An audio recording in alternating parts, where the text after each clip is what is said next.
Tom! Tom! Where are you?" No answer. "Where is that boy? When I find him, I'm going to—" Aunt Polly looked under the bed. Then she opened the door and looked out into the garden. "Tom!" She heard something behind her. A small boy ran past, but Aunt Polly put out her hand and stopped him. "Ah, there you are. And what's that in your pocket?" "Nothing, Aunt Polly. Nothing. It's an apple. I can see it. Now listen, Tom. Those apples are not for you, and I—" "Oh, Aunt Polly! Quick! Look behind you!" So Aunt Polly looked, and Tom was out of the house in a second. She laughed quietly. "I never learn. I love that Tom, my dead sister's child, but he isn't an easy boy for an old lady." Well, it's Saturday tomorrow and there's no school, but it isn't going to be a holiday for Tom. Oh no, he's going to work tomorrow. Saturday was a beautiful day. It was summer, and the sun was hot, and there were flowers in all the gardens. It was a day for everybody to be happy. Tom came out of his house with a brush and a big pot of white paint in his hand. He looked at the fence. It was 3 meters high and 30 meters long. He put his brush in the paint and painted some of the fence. He did it again. Then he stopped and looked at the fence, put down his brush, and sat down. There were hours of work in front of him, and he was the unhappiest boy in the village. After 10 minutes, Tom had an idea, a wonderful idea. He took up the brush again and began work. He saw his friend Joe Harper in the street, but he didn't look at him. Joe had an apple in his hand. He came up to Tom and looked at the fence. "I am sorry, Tom." Tom said nothing. The paintbrush moved up and down. "I am sorry, Tom," said Joe. "Working for your aunt?" said Joe. "I'm going down to the river. I'm sorry you can't come with me." Tom put down his brush. "You call this work?" he said. "Painting a fence?" said Joe. "Of course it's work. Perhaps it is, and perhaps it isn't. But I like it," said Tom. "I can go to the river any day. I can't paint a fence very often." Joe watched Tom for about 5 minutes. Tom painted very slowly and carefully. He often stopped, moved back from the fence, and looked at his work with a smile. Joe began to get very interested and said, "Tom, can I paint a little?" Tom thought for a second. "I'm sorry, Joe. You see, my aunt wants me to do it because I'm good at painting. My brother Sid wanted to paint too, but she said no." "Oh, please, Tom, just a little. I'm good at painting too. Hey, do you want some of my apple?" "No, Joe, I can't." "Okay, you can have all my apple." Tom gave Joe the brush. He did not smile, but for the first time that day, he was a very happy boy. He sat down and ate Joe's apple. More friends came to laugh at Tom, but soon they all wanted to paint too. By the afternoon, Tom had 3 balls, an old knife, a cat with one eye, an old blue bottle, and a lot of other exciting things. He was the richest boy in St. Petersburg, and the fence, all 30 meters of it, was a beautiful white. He went back to the house. "Aunt Polly, can I go and play now?" Aunt Polly came out of the house to look. When she saw the beautiful white fence, she was very pleased. She took Tom into the house and gave him an apple. "Well, you can go and play. But don't come home late." Tom quickly took a second apple and ran off. On Monday morning, Tom didn't want to go to school, but Aunt Polly got him out of bed and then out of the house. In the street near the school, he met his friend Huckleberry Finn. Huck had no mother, and his father drank whiskey all the time, so Huck lived in the streets. He didn't go to school, he was always dirty, and he never had a new shirt. But he was happy. The mothers of St. Petersburg didn't like Huck, but Tom and his friends did. "Hello, Huck," said Tom. "What have you got there?" "A dead cat." "What are you going to do with it?" asked Tom. "I'm going to take it to the graveyard tonight," Huck said. "At midnight, a dead cat can call ghosts out of their graves." "I never heard that," said Tom. "Is it true?" "Well, I don't know," said Huck. "Old Mrs. Hopkins told me. Come with me and see. Or are you afraid of ghosts?" "Of course not," said Tom. "Come and meow for me at my window at 11 o'clock. After this, Tom was late for school, and the teacher looked at him angrily.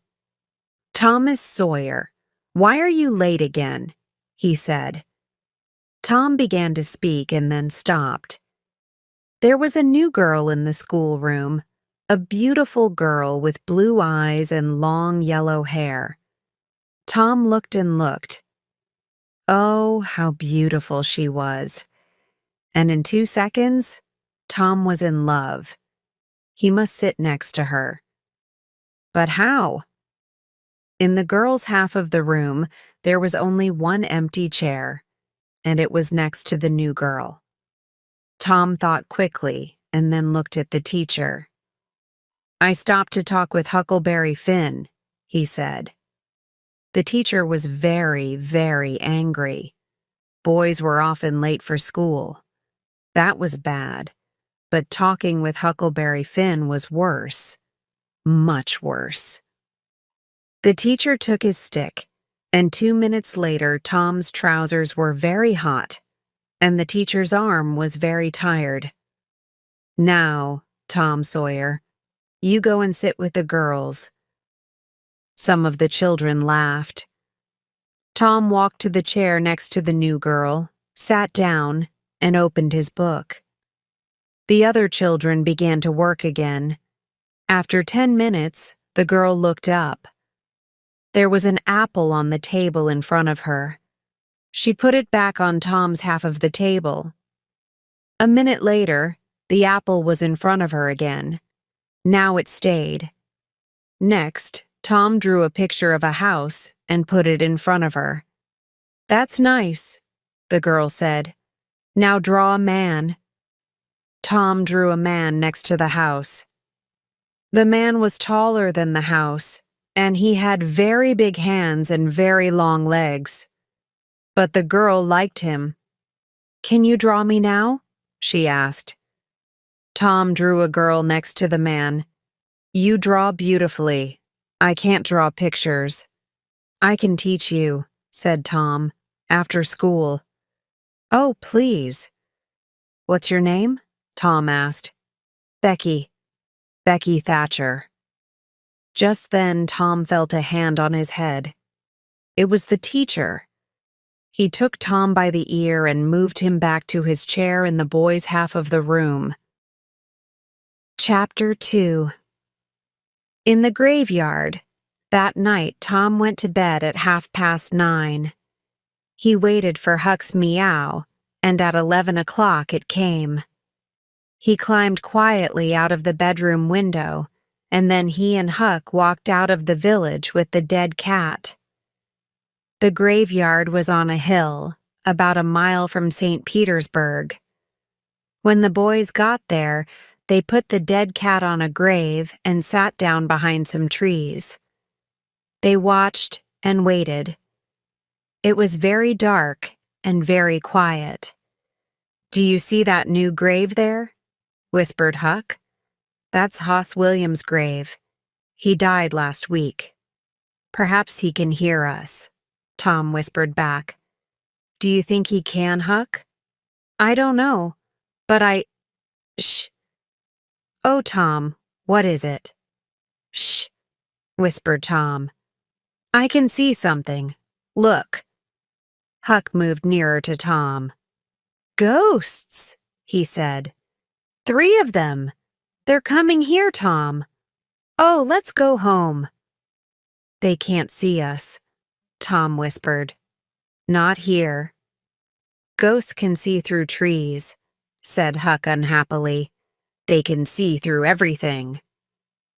The ghosts moved quietly through the graveyard and came nearer to the trees.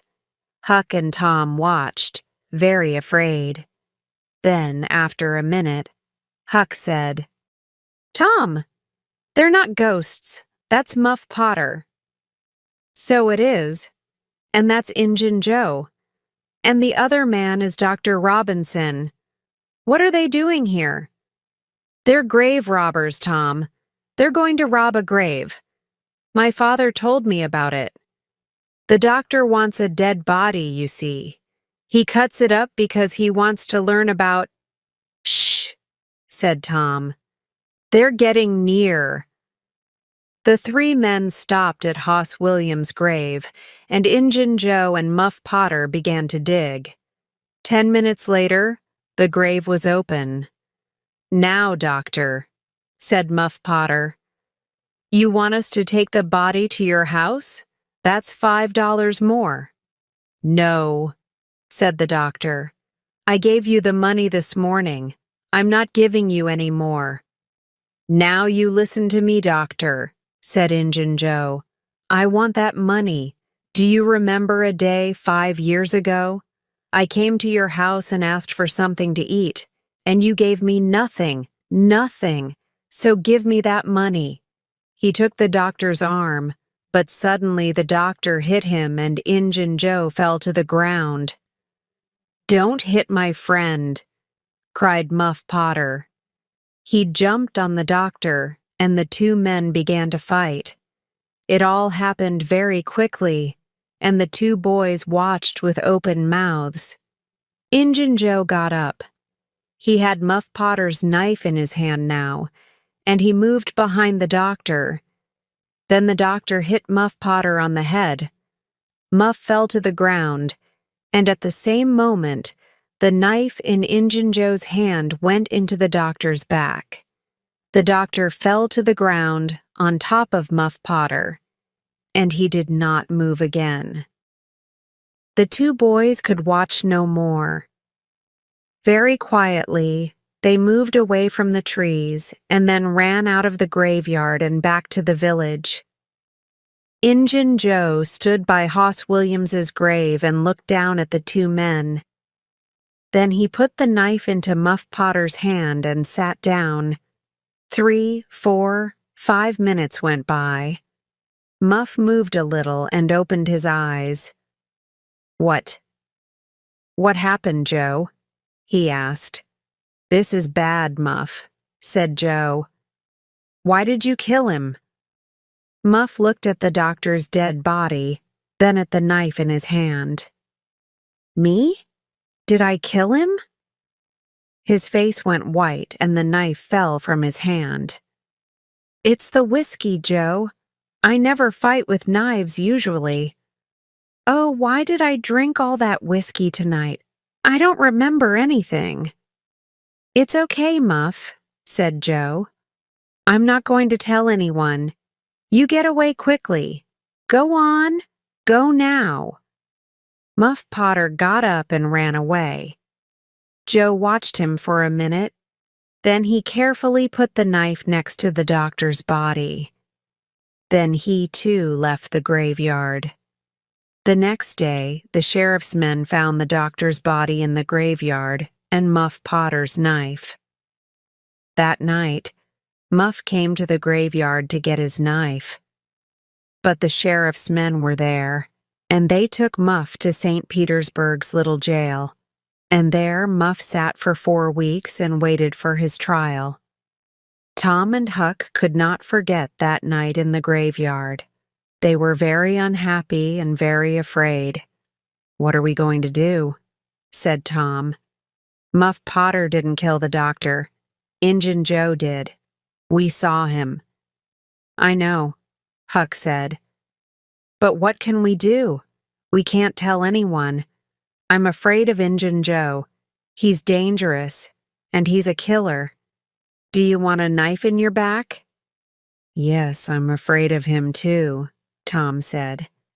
He thought for a minute. I'm sorry for Muff Potter, but you're right, Huck. We can't tell anyone about Injun Joe. Chapter 3. On Jackson's Island, the summer holidays came and there was no school. Tom didn't want to think about Muff Potter and Injun Joe, but it wasn't easy. At night, when he was in bed, he saw Injun Joe's face in the dark and he couldn't sleep. But he couldn't talk to anyone about it. One hot summer's day, he and Joe Harper were down by the Mississippi River. They sat and watched the boats and fished and talked. Let's get away from here, said Tom suddenly. Let's go and do something exciting somewhere. Okay, said Joe. But what? And where? I know, Tom said. Let's run away. Let's go and live on Jackson's Island. We can sleep out, under the trees. Jackson's Island was in the Mississippi, 3 miles south of St. Petersburg. Nobody lived there. Let's ask Huck Finn, too, said Tom. But don't tell your mother or father or anyone. Go home and get some things to eat and meet me here at midnight. So that night, 3 boys in a small boat went down the river to Jackson's Island. They had some bread and some meat, and Huck had his pipe, too. When they got there, they carried everything onto the island and made a fire under a big old tree. Then they cooked some of the meat over the fire. And oh, that meat was good. The best dinner in the world. Soon they stopped talking, their eyes closed, and they slept. The next morning, Tom woke up with the sun on his head and a smile on his face. Then Huck and Joe woke up, and the 3 boys ran down to the river to swim. After that, they fished, and soon they had about 6 big fish for their breakfast. They cooked the fish on their fire and ate them all. They were very hungry. That, said Joe happily, was a wonderful breakfast. After breakfast, they walked through the island, swam some more, talked, fished, and swam again. They came back to their fire in the afternoon. Suddenly, Tom looked up and said, "Listen, can you hear boats?" They listened, and then ran across the island to look down the river. There were 20 or more boats on the water. Every boat in St. Petersburg was out. "What are they doing?" asked Joe. "They're looking for a dead body, I think," said Huck. "They did that last summer when Bill Turner fell in the river and drowned." "Who's dead, do you think?" asked Joe. The boys watched the boats. Suddenly, Tom cried, "I know who's dead. It's us. They're looking for us." This was wonderful. Tom looked at his friends. "We're famous," he said. "Everybody in St. Petersburg is talking about us, and they all feel sorry for us." Night came, and the boys went to sleep. But Tom did not sleep, and when morning came, he wasn't there. "Huck, where's Tom?" cried Joe. "I don't know," Huck began, "but look, there he is. He's swimming across to the island now. Hey, Tom." At breakfast, Tom told his story. "I went home last night," he said, and listened at the window. "Joe, your mother was there too, and she and Aunt Polly cried and cried. I heard some very interesting things. On Sunday, there's going to be a big funeral at the church, for us." and listen. I've got a wonderful idea." And yes, it was a wonderful idea. That night the boys cooked some more fish, and after dinner Huck got out his pipe and began to smoke. "Can we smoke too?" asked Tom. "I want to learn." So Huck made pipes for Tom and Joe, and the three boys sat and smoked. "Hey, I'm smoking," said Tom.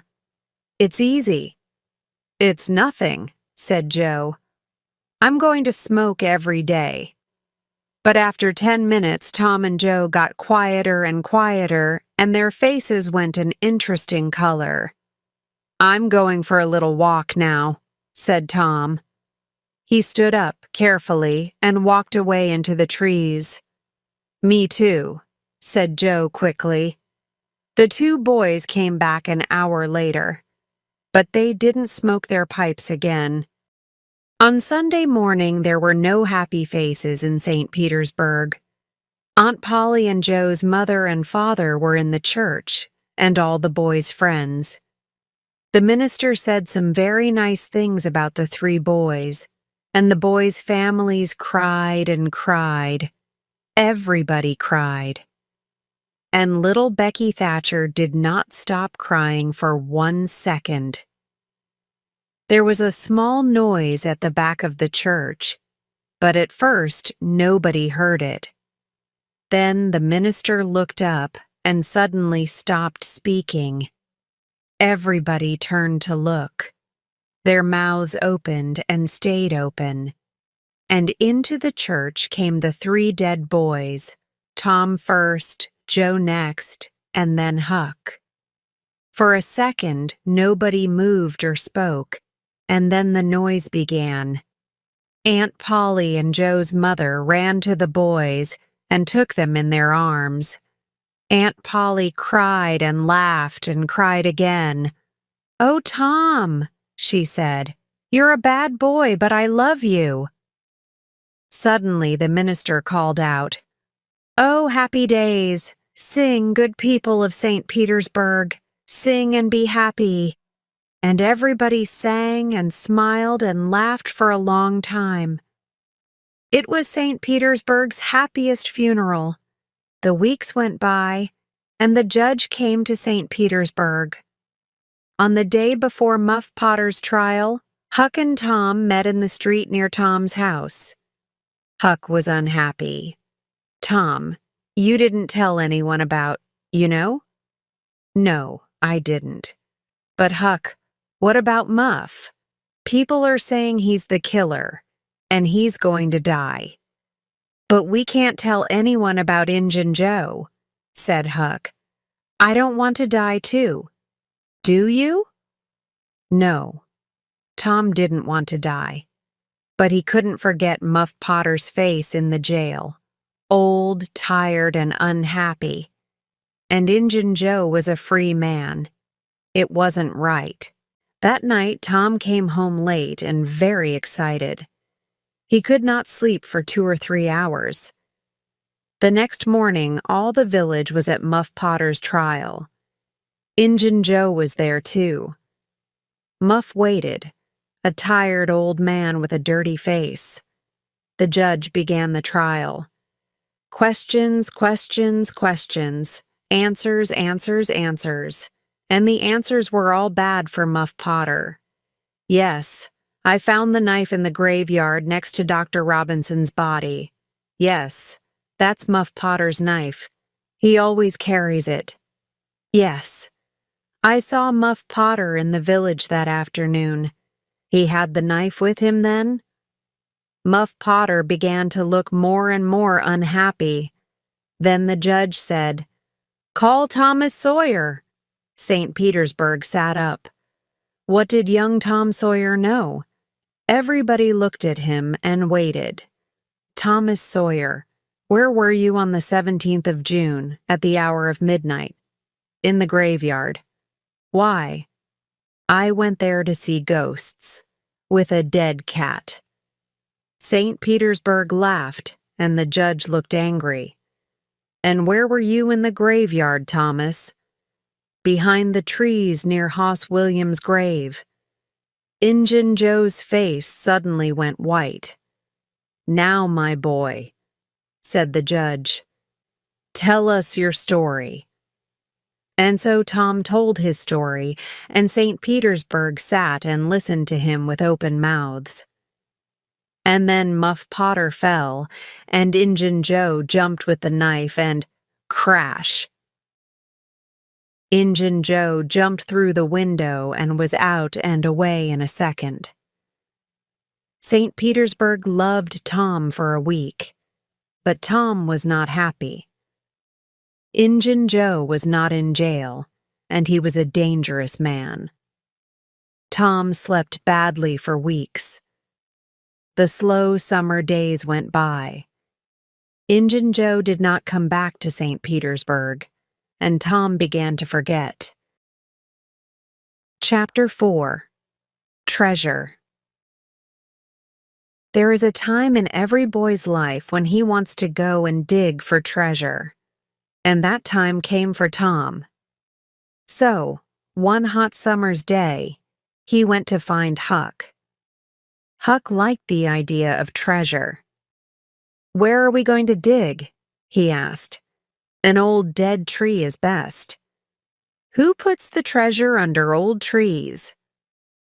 "Robbers," said Tom. "And then they go away, or they forget to come back for the treasure." "There's a dead tree on Cardiff Hill," said Huck. "Let's go there. I've got an old pick and shovel." It was 3 miles to the old tree, and the boys arrived tired and hot. They dug for an hour or two, but they didn't find any treasure. Then they stopped, and Tom looked down at an old house at the foot of the hill. "Hey, look," he said. "Nobody lives in that old house. Let's go there. Old houses are always good for treasure." "Good for ghosts, too," said Huck. They took the pick and shovel with them, went down the hill and into the old house. They looked in all the rooms downstairs, and then went upstairs. But there was no treasure and no ghosts. Then they heard a noise. "Shh," said Tom suddenly. "What's that?" "Ghosts," whispered Huck. There were holes in the floor, and through them the boys could see into the rooms downstairs. "No," Tom whispered. "It's 2 men. One is the old Spaniard. He came to live in the village last week. I don't know the other man. Shh! Let's listen to them." The 2 men sat down on the floor. The Spaniard had a green hat and long white hair. The other man was small and dark. He took out a bag and began to open it. "It's hot in here," the Spaniard said. He took off his green hat and then he took off his long white hair. "Tom," Huck whispered upstairs. "That's Injun Joe." "We took $650 when we robbed that house," said the second man. He took some money out of the bag. "We can take $50 with us now. What are we going to do with the 600 "Leave it here," said Injun Joe. "We can come back and get it next week. Here, give me the bag." He walked across the room to the fireplace, moved 2 big stones from the floor, and began to dig with his knife. Upstairs, the 2 boys watched excitedly. Treasure. $600 of wonderful treasure. Injun Joe stopped digging. "Hello, what's this?" he said. "There's something here. It's an old box." The 2 men got the box out and opened it. "It's money," said Injun Joe's friend. Injun Joe put his hand into the box. "There are thousands of dollars here," he said, and the 2 men looked at the money with happy smiles. "But who?" began Injun Joe's friend. "Don't ask," Injun Joe said. "It's our money now." "We can't take it with us today," said his friend. What can we do with it? Put it back under the floor? Yes, said Injun Joe. Happy faces upstairs. No! Very unhappy faces upstairs. Let's put it under the cross. Nobody goes there. We can take it there tonight. When night came, the two men carried all the money away. The boys did not go after them because they were afraid of Injun Joe, but they wanted very much to find that cross. For a week, the two boys thought and thought about the treasure. It was under the cross. But where was the cross? In St. Petersburg, the boys watched the Spaniard carefully, but they didn't see a cross, and they didn't find the treasure. Chapter 5. In the Cave. The next Saturday was Becky Thatcher's birthday, and all Becky's friends were very excited. "It's going to be a wonderful day," Becky told Tom. "We're going to have a picnic by the river, and after that we can visit McDougal's cave." So, in the morning, a big boat took Becky, Tom, and all their friends down the river. There were some older children on the boat, too, but all the mothers and fathers stayed at home. Picnics are better without them. And it was a very happy, noisy picnic. After the picnic, the children took out their candles and ran up the hill to the cave. The mouth of the cave was dark, and some of the children were afraid at first. But caves are exciting, so in the end, everybody went in. McDougal's cave was very, very big, with hundreds of tunnels and rooms. The tunnels went up, down, and into the hill for miles. You could walk for days in McDougal's cave. Nobody knew all the cave, but many people knew the tunnels near the door. You could play all day in these tunnels. Tom, of course, knew them well. For hours the children walked and ran through the cave, up and down the tunnels, in and out of the rooms. In the evening, they came out and walked down the hill to the boat, tired but happy. When the boat arrived back in St. Petersburg, it was dark. Huck Finn saw the boat, but he did not know about the picnic. He did not go to birthday picnics, of course, because the mothers of St. Petersburg did not like him. But tonight, Huck was only interested in treasure, Injun Joe's treasure. Injun Joe was in an old building by the river, and Huck waited in the street near the building. Perhaps, he thought, Injun Joe's cross is in there, and the box of money. I must wait and watch. I can tell Tom about it tomorrow. But Injun Joe didn't come out. At midnight it began to rain, and Huck waited all night in the cold street. In the morning he could not move and he could not speak. He felt cold, then hot, then cold, then hot again. Mrs. Douglas, a woman from the church, found him in the street. She took him to her home and put him to bed. And there he stayed for 2 weeks. He was very ill, and so he did not hear about Tom and Becky. But on Sunday morning, all St. Petersburg knew about Tom and Becky because they were not on the boat when it came back to the village. Where were they? Were they lost in the cave? And were they alive or dead? At first, Tom and Becky played with their friends in the cave. Then Tom wanted to go down a new tunnel, and Becky went with him. They walked and talked, and went into a second tunnel, then a third. Sometimes Tom put a mark with candle smoke on the tunnel wall. He wanted to find the mouth of the cave again. Then they came out of the tunnels into a big room. There were hundreds of bats in this room, and the candles woke them up. Tom took Becky's hand and they ran into the nearest tunnel, with the bats behind them, but one bat hit Becky's candle, and it went out. The children ran and ran through the tunnels, and at last they got away from the bats. They stopped and sat down. Suddenly, it was very, very quiet. "Where are we now, Tom?" Becky whispered, afraid. "I don't know," said Tom. "I think it's time to go back, but we can't go through that big room because of the bats. Let's go down this tunnel."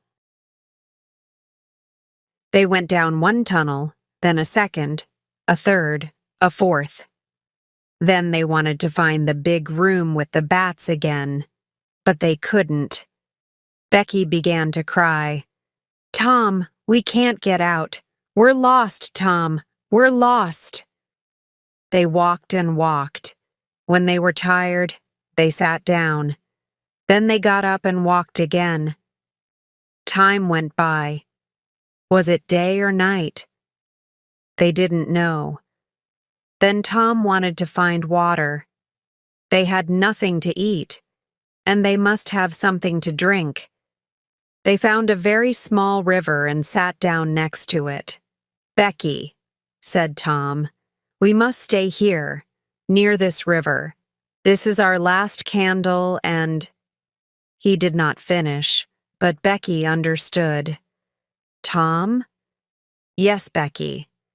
Are they going to come and look for us?" "Of course, when the boat gets to St. Petersburg." "But how can they find us in these hundreds of tunnels?"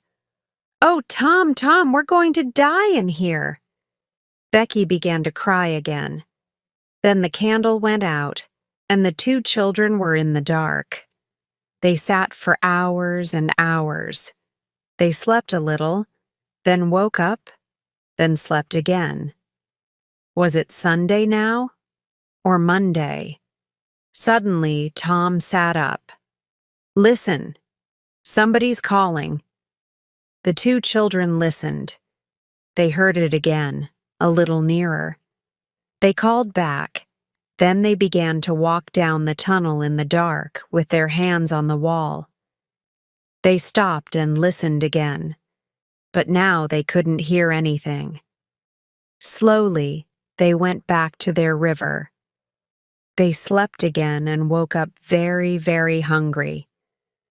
"Perhaps it's Tuesday now," Tom thought. "What can I do?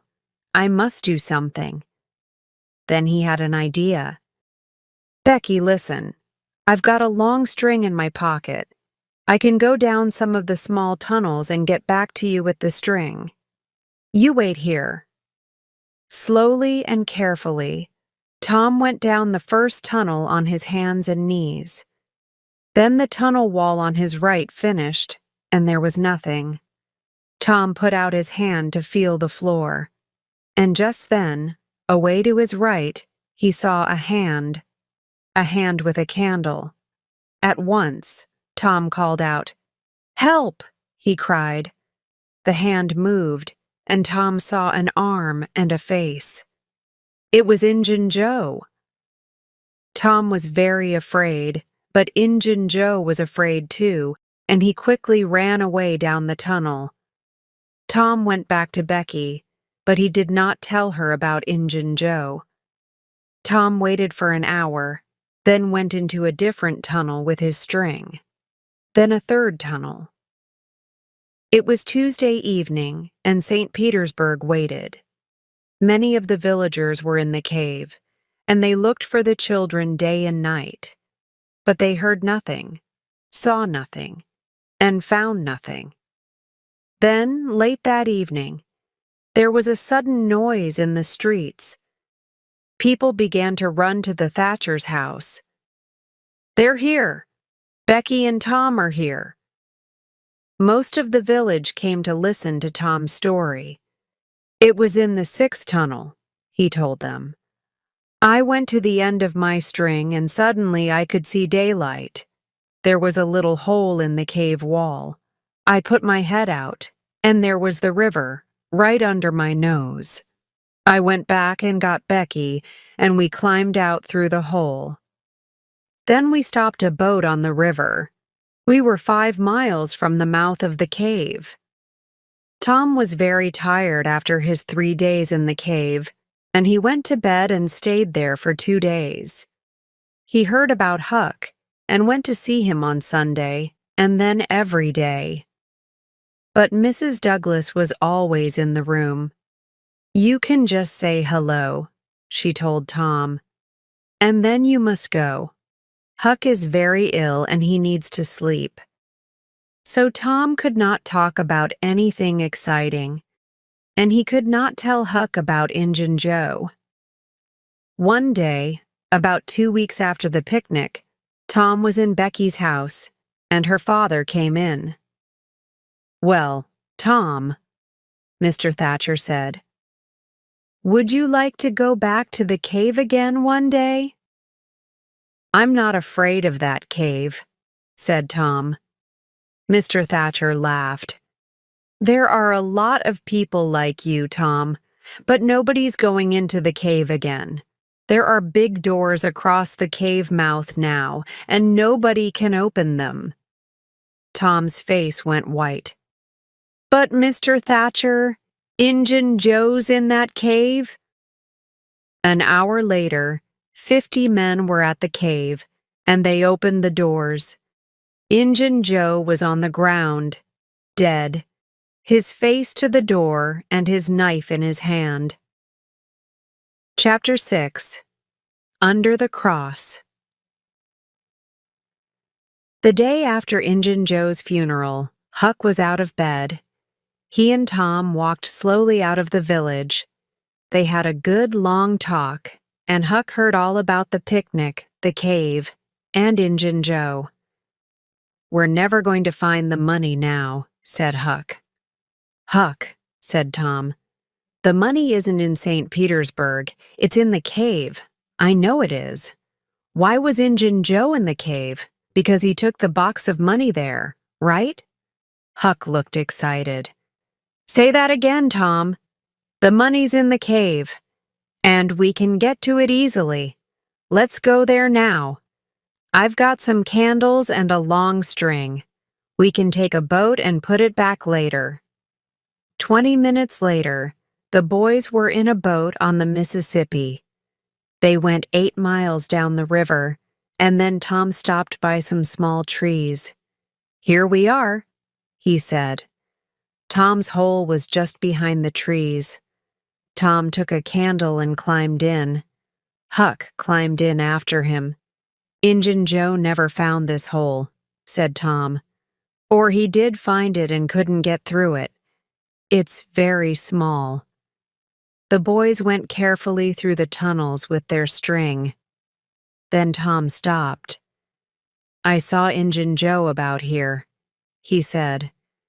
"And look, Huck, there's the cross."